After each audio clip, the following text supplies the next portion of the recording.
So could a presuppositionalist use a cosmological argument with the background knowledge that this argument wouldn't work at all without the Christian concept, but for the purposes of the nature of the discussion, they kind of throw that argument and kind of have a conversation with the unbeliever? Is there a place for that? Because a lot of people think if you're doing presuppositional apologetics, even when you're using evidence, it has to look starkly different than what these classical guys are doing over here. What does that look like?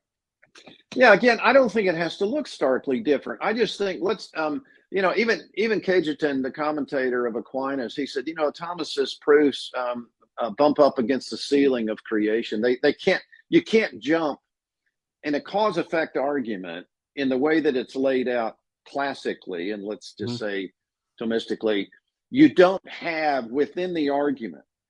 So I'm trying to be careful here. You don't have within the argument anything that allows you to jump to eternity and infinity and immutability.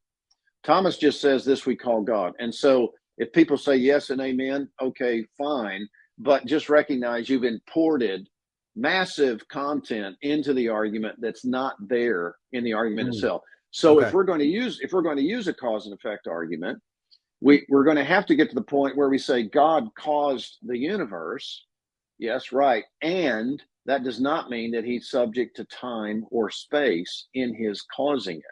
All right. Okay. So we can't just, so now we're talking about a different kind of cause, aren't we? And we have to acknowledge that, or at least know that going in, so that if we're questioned who caused God, oh, by the way, God is the only one uncaused. He is who he is, period, the end. So we just have to be, I think we have to be, Van Til's phrase, we just always have to be epistemologically self-conscious when we engage in these kinds of things, so that we recognize from what foundation we speak. If we lose that, we're going to lose the biblical import of what we're doing. God may honor it anyway.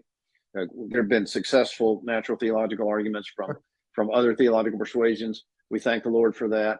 I used to preach an Arminian gospel, and the Lord used it anyway. So that's not the point. The point is we need to be as biblically faithful as we're able to be, given what God has said to us. So I think that's the direction we need to go. I forget the first part of your question.